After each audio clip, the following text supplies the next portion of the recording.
Isa sa mga natikitan ngayon, etong taxi.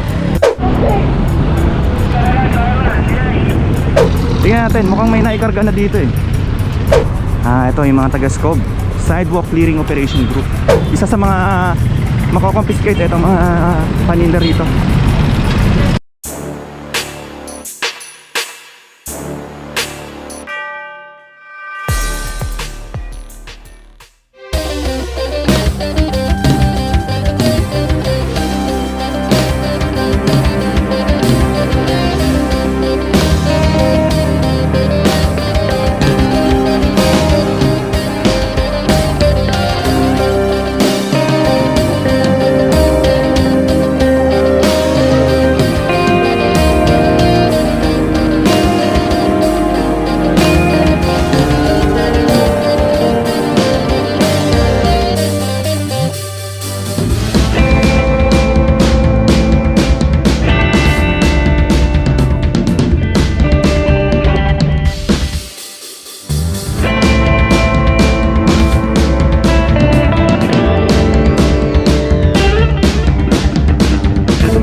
Magandang araw po sa inyo lahat.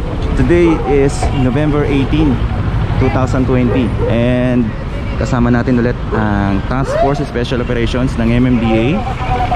And etong lugar na to, kung makikita nyo, ito yung Skyway Stage 3. Papunta na to ng NLEX banda rito. Ito naman, papunta to ng Quirino Highway. Isa sa mga natikitan ngayon, etong taxi na naka-illegally park dito. And nandito nga pala yung task force ng Solid Waste Management ng Quezon City. Ayan, nakikita nyo, nandito sila naglilinis.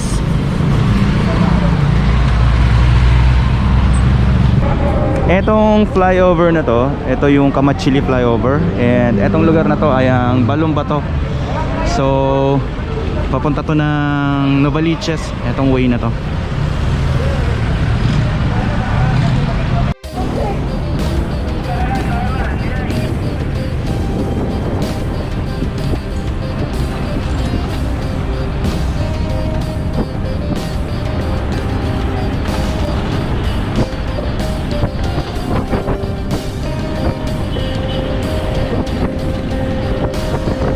Nandito na tayo ngayon sa may Quirino Highway. Eto, malapit na tayo sa may bandang Baysa. Ito yung way papunta ng Novaliches. Ito mga jeep na to, ang biyahe nito ay Novaliches to Blumentritt.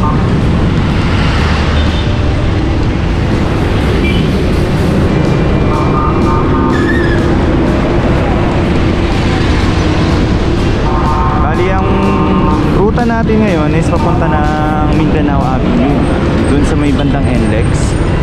Kaya nandito tayo ngayon sa may Quirino Highway, dito sa may Along Baysa.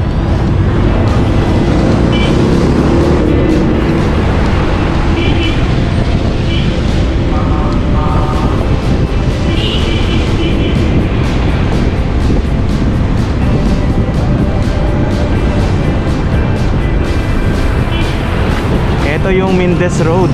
Yan, para sa mga hindi matagal lang hindi nakakapunta rito. Yan, ito yung Mindes Road.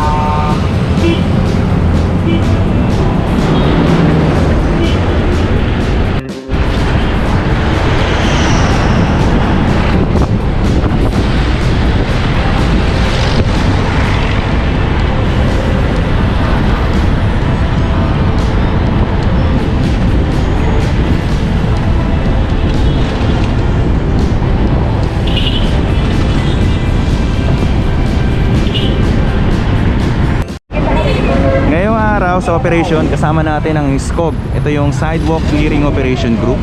So sila naman yung naka-assign sa paglilinis sa mga sidewalk, yung mga obstruction. Meron din tayong kasama ang tow truck na yun.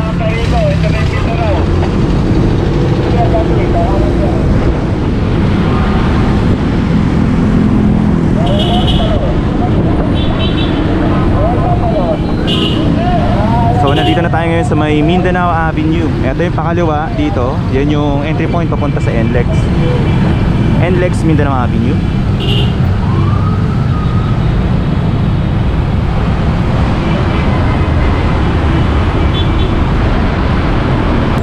so far, wala pa naman tayong nakikita dito ng mga nakahambalang ng mga sasakyan na nirurutahan ngayon ng task force na MMDA. So padire-diretso lang to hanggang dun sa may Congressional Avenue. Usually kasi ginagawang paradahan to, lalo na kapag Sunday yung mga nagsisimba, dito na pumaparada sa mismo highway. Eto pala, mga taxi na naka-illegally park dito sa may kanto nitong Candansora Avenue and Mindanao Avenue. So nagiging terminal, ginawang terminal etong side na to ng mga taxi. So sila ngayon yung matitigitan. Merong 4 na taxi na nakaparada rito.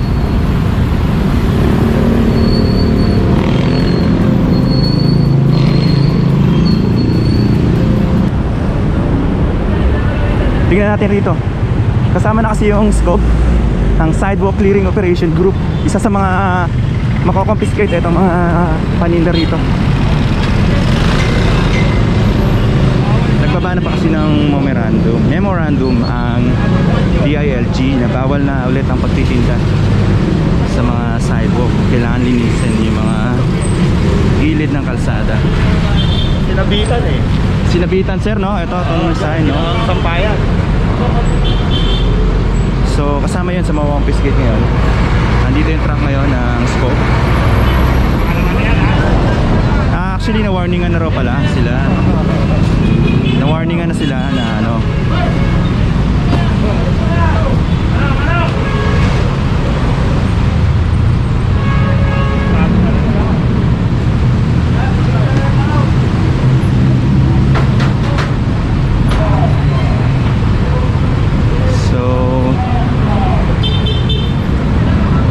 confiscated yung mga paninda ni Kuya.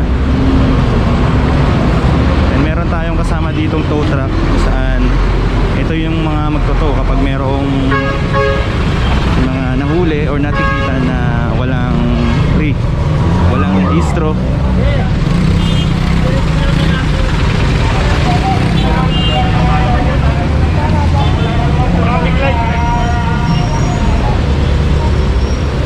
So hindi naman lahat kinuha, no? Parang binigyan lang sila ng binigyan ng pagkakataon pa rin na makapaghanap buhay. Pinaalala lang na bawal na ulit talaga silang magtinda rito. Sama na rin natin ang mga taga Dipos. Morning.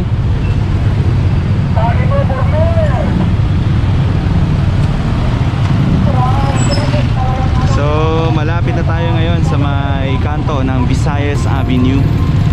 Nandito tayo sa may Candansora Avenue.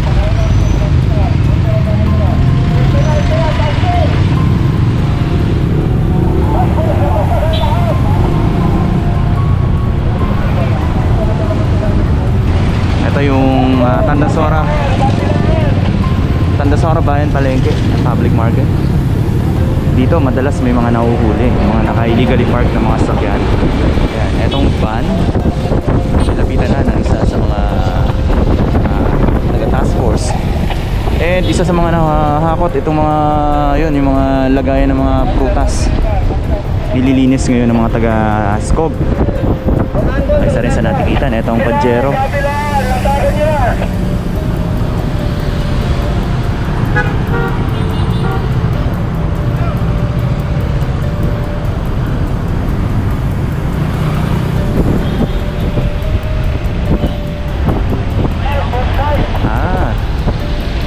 Sa may along Visayas Avenue. Ito yata yung matitikitan yung mga jeep na naka-park dito.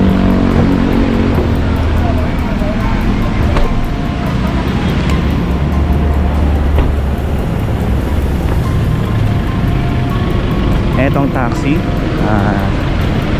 illegal parking unattended, 2,000 pesos ang fine. Kasama rin etong jeep. Itong dalawang jeep din dito. Kasama rin itong jeep na to na naka-illegal park dito. So lahat sila ngayon na matitigitan ng illegal parking. Lapitan natin. Tingnan natin, mukhang may naikarga na dito eh. Dalawang sidecar. So eto yung isang sidecar na naikarga na ngayon dito sa tow truck. Makikita natin, no? Expired yung kanyang plaka, plate number 2018 pa nakarehistro. And mukhang ito is wala namang rehistro, kaya siguro na ito.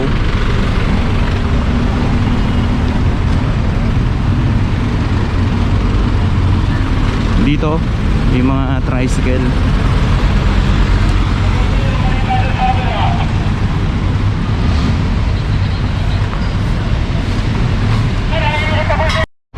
So dito naman sa may side na to, ito yung mga taga-SCOG, Sidewalk Clearing Operation Group.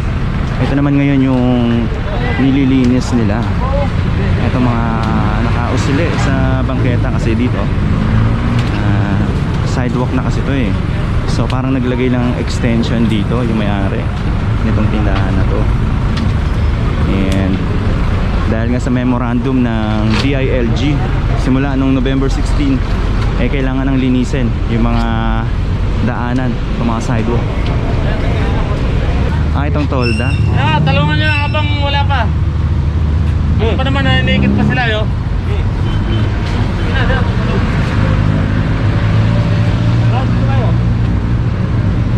So itong tolda lang yung aalisin.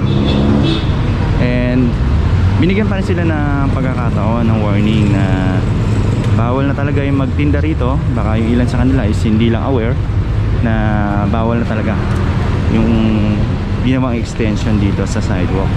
So itong tolda ngayon yung aalisin.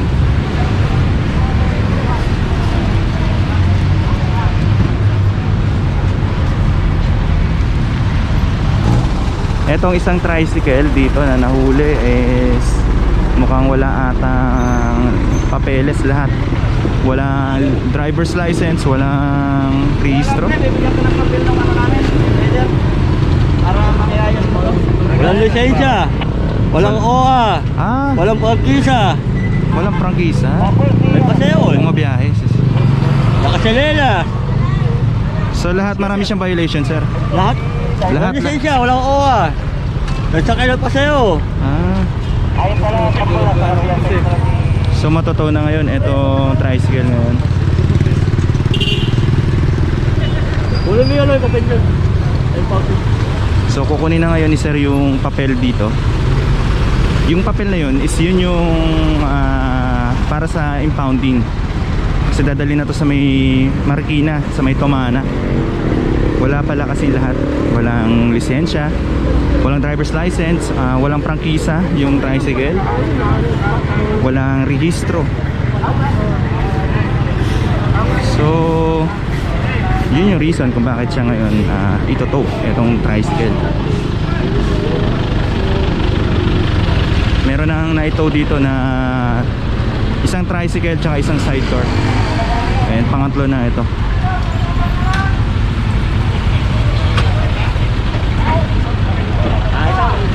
So bali dalawang tricycle na pala yung naikarga dito tsaka isang sidecar.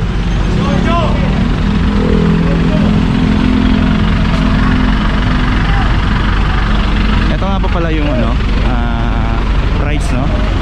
So light vehicle para sa mga matoto 1.5 first 4 kilometers, 2.5 and 4,500.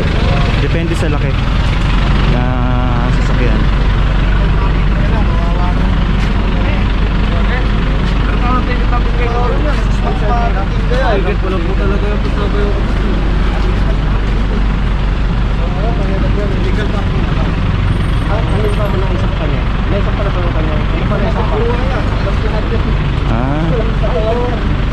Walang papel.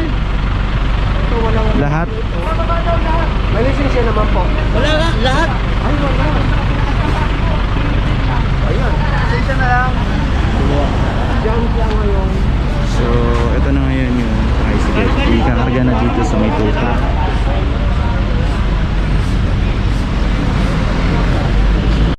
So ito yung papel. Yan ma'am, no? Yung kukunin ni sir na. Opo, yung address po ito kaya saan niya i-claim Saan yung niya kanyang i-claim? sasakyan. Opo. Kasama na rin dyan yung price? Or, Opo, nandyan na rin? Ano na po, may magkano. Magkano? Thank you ma'am. Ayun, so wala pala talagang ano, walang rehistro.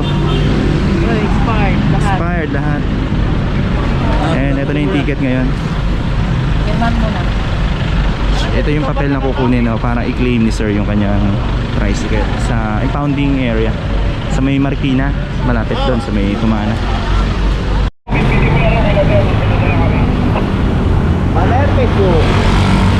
Padiretso na tayo ngayon sa may along Congressional Avenue.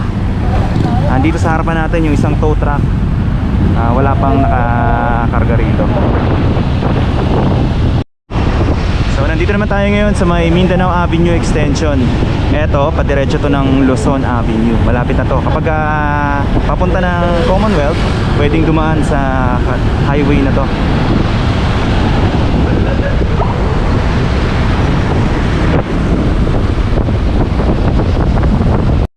And isa sa matitigitan ngayon, ito illegally park. Meron ding kotse rito na naka permanente na park dito. May kumot na nilagay, mayari. Dito naman sa may, eto ano pa rin to, Mindanao Avenue Extension. Ito naman yung mga nililinis dito ng SCOG. Lapitan natin.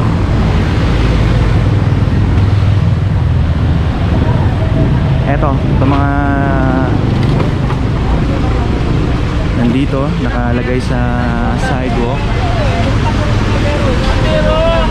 Mayroong kaldero, mayroong mga cooler.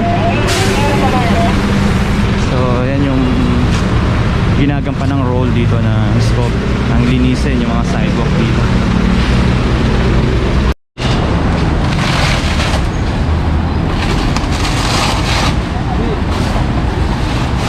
Ayan, kailangan kasi itong sidewalk na to ay madaanan ng mga tao.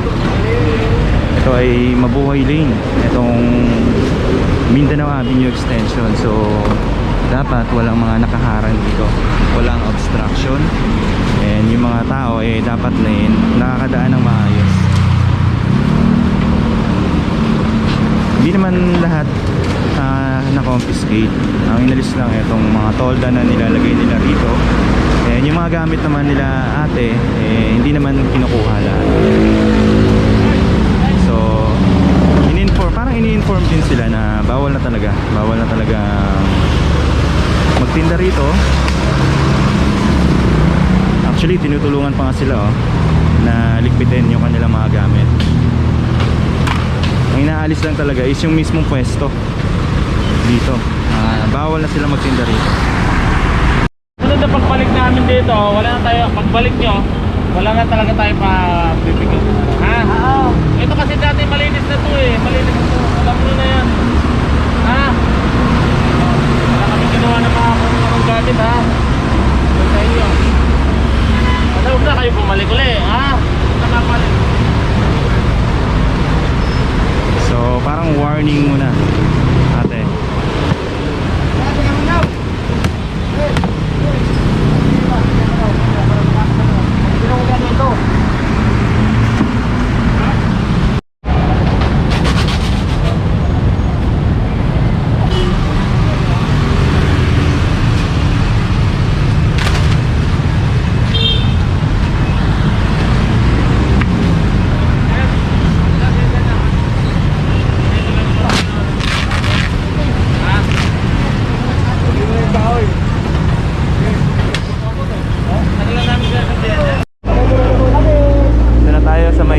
Luzon Avenue. Nagbabalik operation dito. And chine-check ng MMDA kung sumusunod nga yung mga vendors sa usapan nila na nakaraang operation.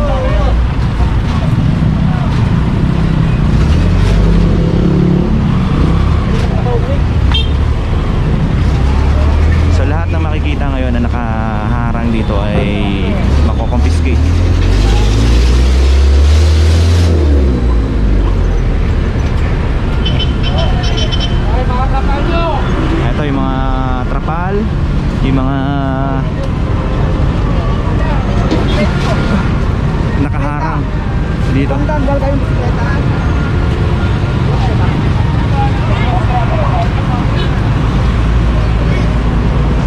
Kapag hindi nakuha ito, baka makukompiskate din itong bisikleta na to.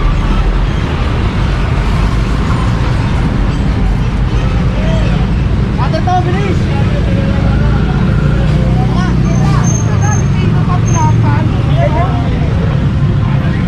Ito mga tolda. Bro, tanggalin na, tanggalin na.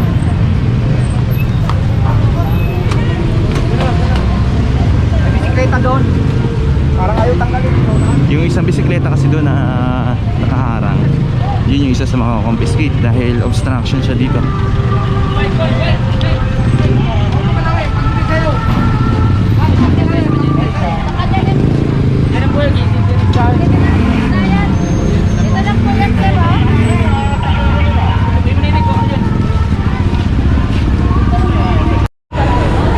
So yung ilang mga vendors dito, sila na yung kusang nagtatanggal ng mga tolda nila.